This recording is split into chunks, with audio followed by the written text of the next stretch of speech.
Hello everyone, just Goran here and welcome back to another episode of the Blijdorp Zoo Tour. Today I am joined by Wildlife Quest.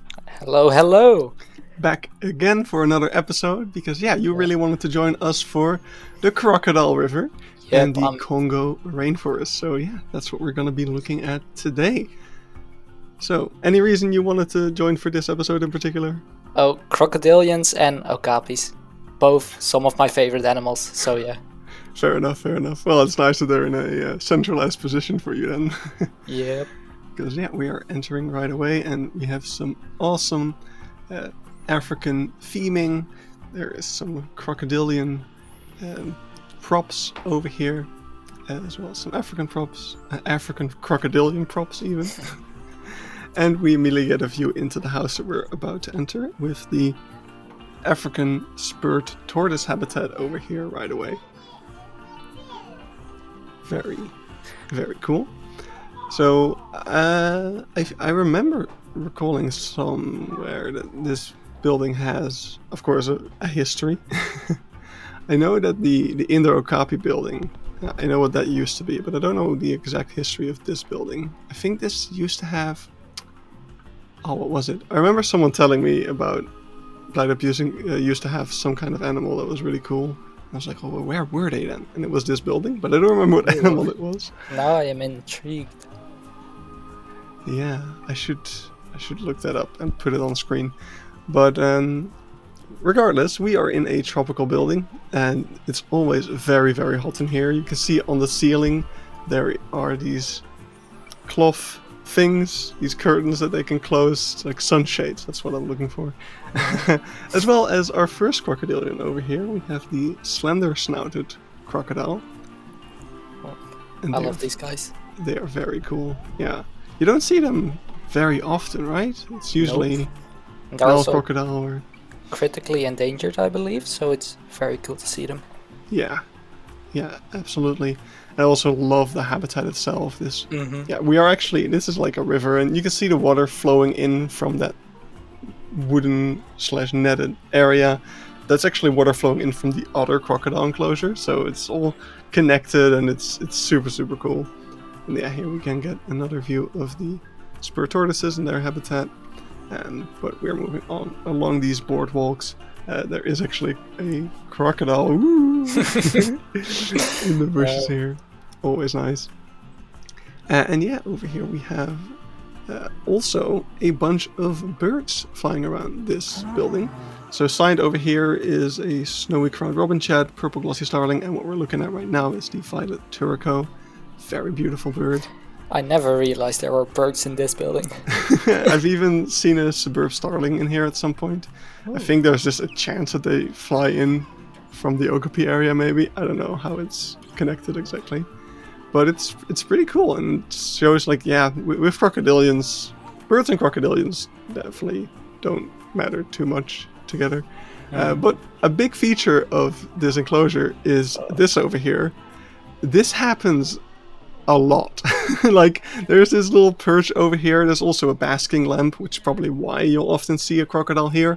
Mm-hmm. But I've at least on 3 or 4 separate occasions there has been a crocodile lying here right up against the glass. And that is absolutely awesome. Awesome, yeah. Yeah. I remember when I was a kid, I had a picture right there with that exact crocodile. Yeah, that's the most iconic one because his mouth is like slightly askew. Mm-hmm. It's really unique one. Even my girlfriend is always like, oh, is skew mouth still there? Even from her childhood she remembers him. So that's really cool. Of course they do grow quite old, so probably be there for a while. But another big noticeable thing over here is the underwater viewing, which you often, I feel like for crocodiles it's almost pointless because they're usually not moving, but over here somehow I've actually seen them swimming around like quite a lot on several occasions. I will see a crocodile swim or float by. The glass isn't very clean, but it's still really, really cool to see every time. And just a fantastic habitat, lots of space, really, really cool. Then right across from that we have the rock hyrax enclosure, which have And I love this. yes, they have an awesome rock formation. Makes a lot of sense. And yeah, we can see several hyrax actually in this shot moving around on top of the rocks. You'll usually find at least one of them sitting on top of the rocks, kind of like this. If you're a bit more lucky, there'll actually be multiple out here. I don't know how many they have exactly. Yeah, you really don't see more than one of them at a time usually. Last time I went, I saw a bunch of them. Oh, really? They were all over the rocks. I love it. I love the verticality they get in their exhibit. So this is really cool. It's a little sign about the rock hyrax and how they are closely related to elephants, aardvark, and manatees. Evolution. Evolution can be wild sometimes. But yeah, they all have a common ancestor, which is super interesting. So yeah, that's it for the Crocodile River building.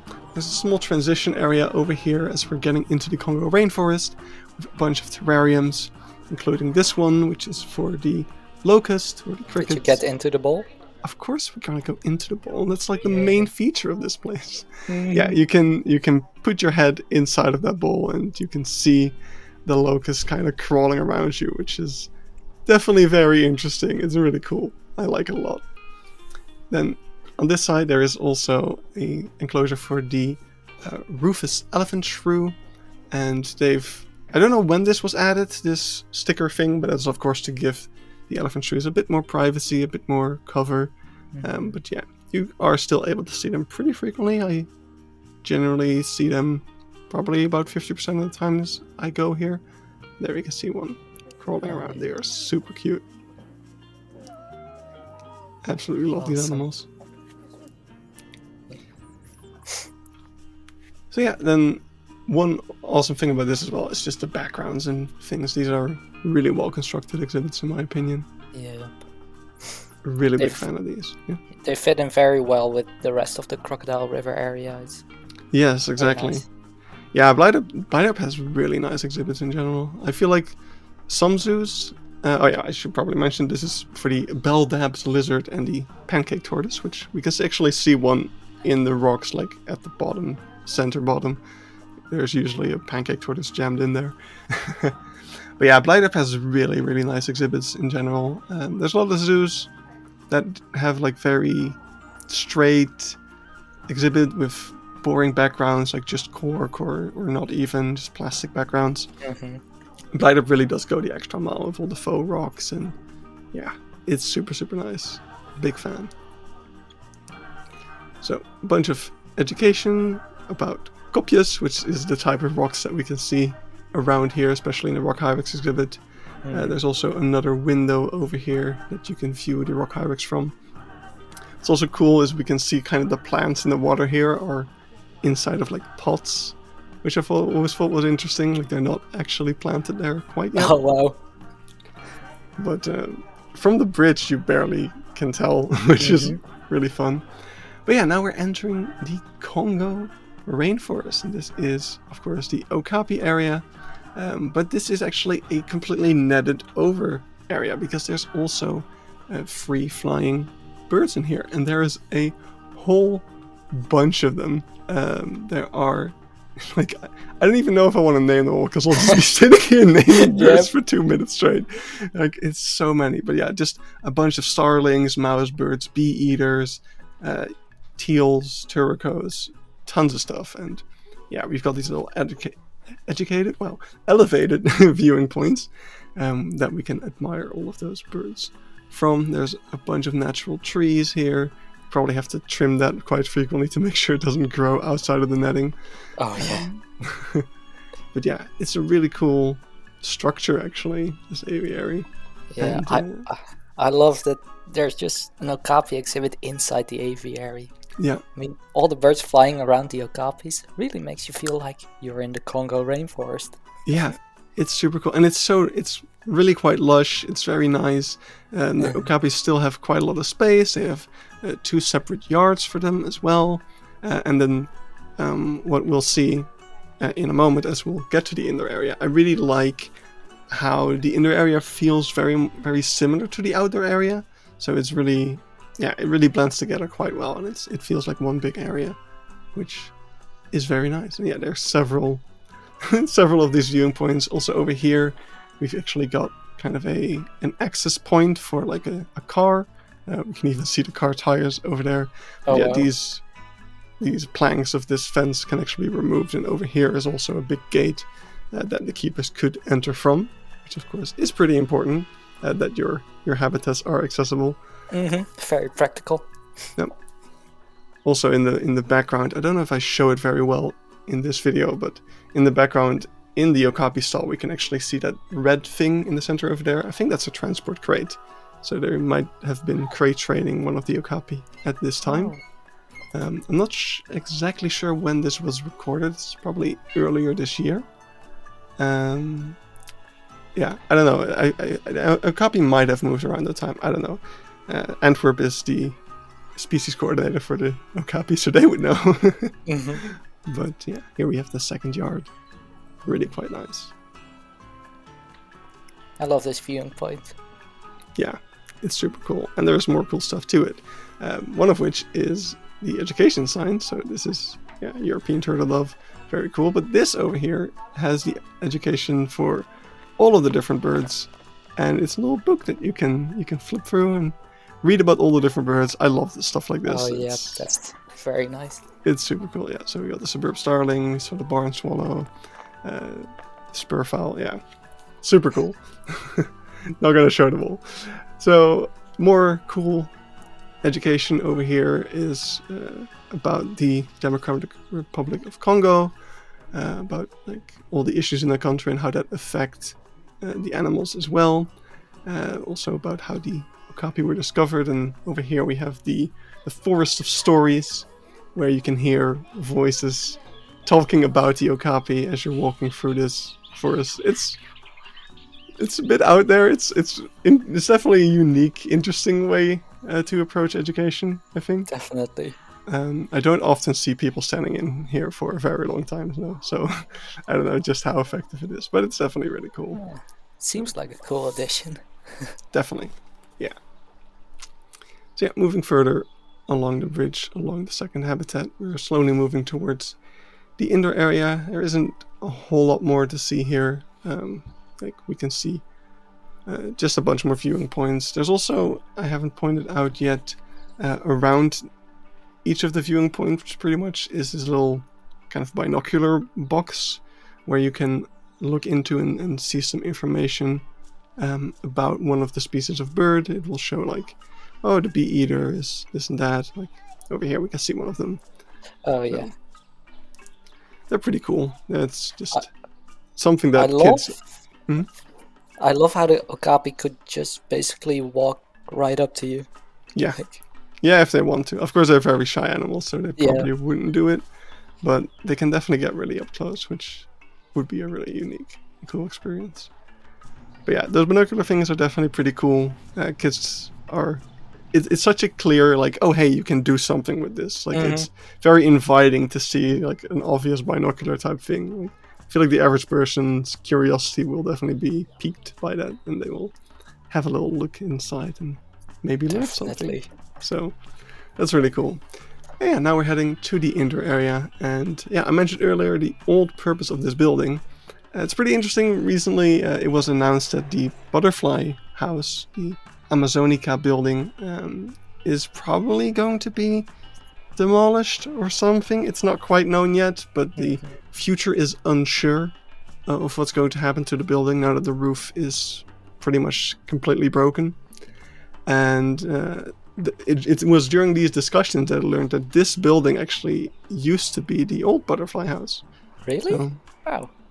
That was pretty cool to find out. It has been completely repurposed, and now it is the Okapi enclosure. Yeah, they did a great job repurposing this building because, I honestly would never have guessed. Like, it feels like this building was built for this purpose, pretty much. Yep, that's what I thought. Yeah, I love these fences with the little thatch roofs going over it, and the way that all of the pillars of the structure of the building have been kind of masked with these wooden tree trunks, making it still feel like you're in a forest, and kind of, that also makes me feel like it's blending really well together with the outside, Yeah. where you also have a bunch of trees and stuff. Perfect for a forest animal like the Okapi. Exactly. Yeah, it's really well put together, and yeah, I'm just a really big fan of this area. It's very inspiring, in my opinion. Yep. Super, super cool. Of course, inside of here, we have all of the same birds as we have on the outside, and they can just come in and out whenever they please. In the back over here, we can see this mud wall has a bunch of holes in it for the birds to go into. And in the back, even further, we can actually see, I think that's a hapu that's sitting in the back there. But yeah, there's backstage for the birds over there, and they can just go there. And yeah, the Okapi can go in and out as well whenever they want. And they have free range over their exhibit. Super cool. And then we also have indoor viewing of the meerkats, which you don't see very often. You don't see many zoos that have indoor areas for their meerkats like this, and definitely not a lot of them that have it on display either. So, look at them. Always cool to see, yeah. One of them is having the time of his life over there under that basking lamp. Mm-hmm. Which is super cool, yeah. Also some nice backgrounds here. And yeah, nice faux rock. Of course, they have very fine sand in here because they don't want them to burrow too much in the indoor enclosure. So that's a thing that zoos will do. If they don't want their meerkats to burrow, they give them like very fine sand that doesn't stick. So that, yeah, they still have the opportunity to dig, but they won't be able to make burrows that, yeah, have the danger of collapsing or makes it difficult to find the meerkats when the keepers need to access them. So yeah, that's a thing that they'll do. That's, in my opinion, the best thing to do when you don't want them to burrow. Some zoos will also just have like, yeah, not provide any opportunity for digging, and that's of course not as nice for the meerkats because it's their natural instinct to want to do that. So yeah, it's totally important for them to be able to. But yeah, this is the meerkat habitat, and it's pretty nice as well. We've got some nice mud rock type walls all around. That blends really nice with the backstage of the ground schools that we saw last episode as well. And yeah, here we can see the Okapi building from the outside. And we're gonna walk a little bit further this episode just to wrap up kind of this side of the Africa area. And technically still kind of in the Congo theme. Over here we have the Red River Hog enclosure, which is also very nice. We've seen this one. I think this was one of the first episodes of real life zoo inspiration that I did for the Red River Hog. So that brings up some memories. Cool. But yeah, we can see quite a lot of plants in here, protected by rocks and things, of course, to prevent the Red River Hogs from breaking them. We'll see more of that as we go deeper into that enclosure. Oh, I love the giraffe stall in the background it's so here. Cool. It's so cool. Yeah, we have more viewing points of the meerkats out here. Some tree protection. Some tree protection. They have a lot of logs and kind of elevated spots to go on top of, because meerkats do like a little bit of elevation for their sentry to be on lookout on. And yeah, we saw this in the last episode already, the ground squirrels. So we're actually going to move into this building over here, which is the stables for the greater kudu, as well as the Red River Hog on the other side. And you can walk through these stables and actually view inside of their stalls, which is really, really cool. So over here we can see the kudu stall. Lots of space, and we've got all of these shifting doors that they can move around to separate the kudu if so desired. You can see feeders, you can see drinking fountains, you can see all the things you need in a stable like this.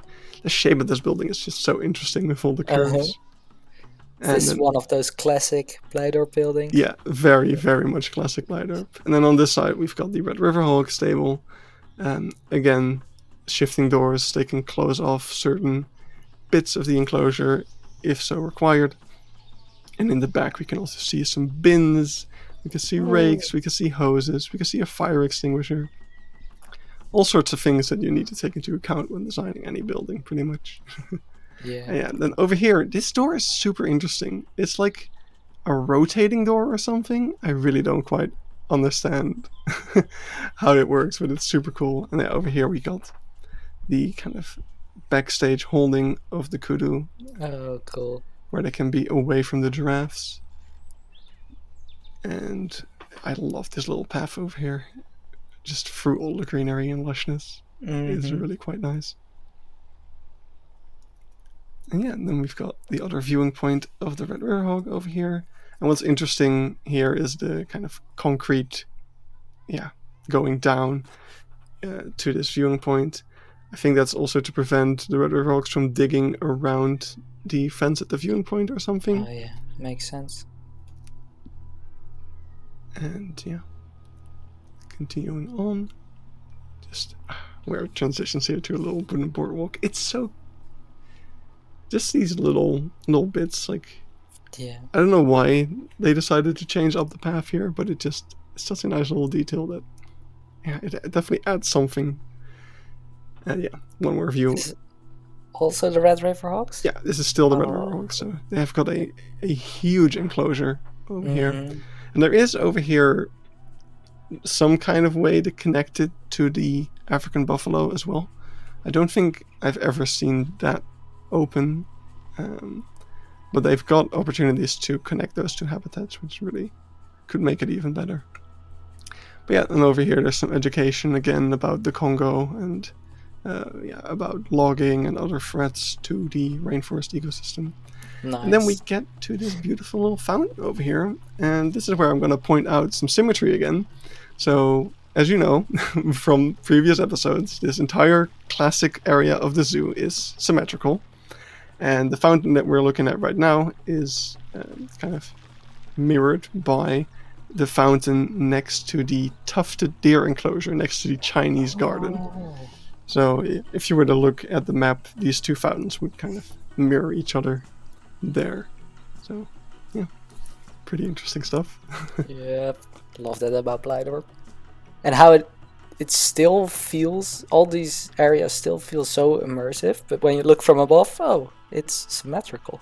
Yeah, they really had a difficult time, I suppose, with, this is a really cool sign by the way, definitely had a difficult time probably in getting that all to work, like keeping those classical elements while also doing something new and bringing in some actually really modern zoo design into this old zoo. That's actually what's so admirable about Blijdorp, where they kept all of those classical elements. I mean, they have to because they're listed buildings, they're monuments, but they still managed to really modernize and give the animals what they need and create an immersive experience for the for the visitors.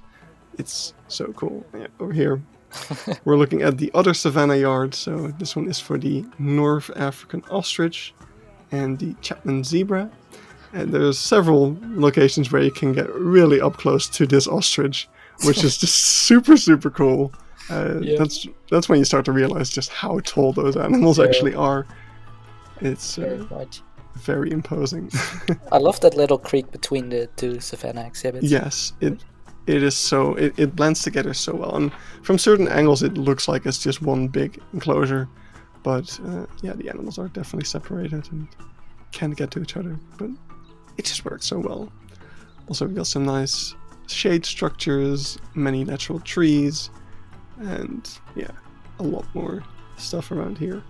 So we're gonna go take a little back and forth along this route because this is one of those areas where if you're following kind of the main route, you wouldn't even really get to this area. That's kind of the confusing downside of the old classic zoo. But there's a lot of paths that kind of go all over the place, and there's no one way to walk. You kind of need to roam around a little bit in order to see everything. But here we can see the bridge of Ravenstein that we walked across a couple of episodes ago. And now we're going to the kind of main viewing point of that Savannah yard that we were just at. So we're going up along this bridge, while also having a quick look at this nice circular enclosure over here. So this is the Dwarf mongoose enclosure. But what's quite interesting is that this actually used to be a red panda enclosure. And of course I'm going to point that out because I love red pandas. The absolute most interesting part about it, though, is while the new red panda habitat was still being constructed, they actually temporarily put the red panda in this enclosure again, with the wow. banded mongoose. So Oh. that actually led to some really interesting interactions, with the banded mongoose being absolutely terrified of this giant, well, to them, giant red panda. And yeah, you can actually still see the climbing structures in these trees. I definitely don't think those are for the mongoose. I don't think those can climb. But yeah, that was really interesting. Yeah, then we can over here see that monkey enclosure in the back as well. And over here, what you mentioned, the little creek between the two habitats. Almost not visible, and yeah, it just feels like one big space with the giraffe in the background. Super cool. Yeah, absolutely awesome. Such a cool view. I love this part of the zoo. And yeah, once again, you can get really close to the ostrich. They will often be like, this one was actually quite far away even. They'll often stand right up against this viewing point, and you might even get pecked if you're leaning on the barrier. So definitely be careful. Worth it. Yeah. Yeah, over here we also have a kind of a, indoor is a strong word, but you can look into this kind of rock structure. Termite mound, I guess, is what it's supposed to be. And there's a basking lamp in there. So during the winter, you will often see the banded mongoose all piling up over there in that little indoor space. And yeah, right now we are where we were like 2 episodes ago. This is where you have the tiger trail, and we're just gonna walk quickly alongside this, which will meet us back up with ostrich. Ostrich joining us. Which gives us one last view of the Savannah yard. You can also look into the kind of backstage holding yard over there, and look across the entire exhibit over here. And once again, this is another spot where you can get very close up to the ostriches if you're lucky. Here we've got one. Wow. And on my Discord, someone posted a video recently of an ostrich standing in this exact same spot, who was making some really interesting sounds. That was here. Yes, that was right here. It was super cool. And yeah, this joins us back up at that little food spot, as well as the bongo enclosure. On this side, which we saw last episode, so it's time for us to head back. Just quickly gonna join back at the mongoose enclosure from the lower side, so not from the elevated point, but yeah, we've got the dwarf mongoose being ever adorable. And what's really nice that Blijdorp has in a bunch of places is the blind the braille signage with the cast of the animal for blind people to be able to that's awesome. Experience these animals in some way, give them something extra to take home. I really like that about Blijdorp. But yeah, that is pretty much all I wanted to show you guys for this episode. Brian, thank you for joining me. Thank you for having me. In the next episode, we're going to be continuing right over here at this fountain, and we'll be able to look at the African forest buffalo, the black rhinos, the gorilla enclosure, and that will pretty much wrap up the entire Blijdorp Zoo Tour. So hope you guys are looking forward to that, and I will see you then. Bye bye.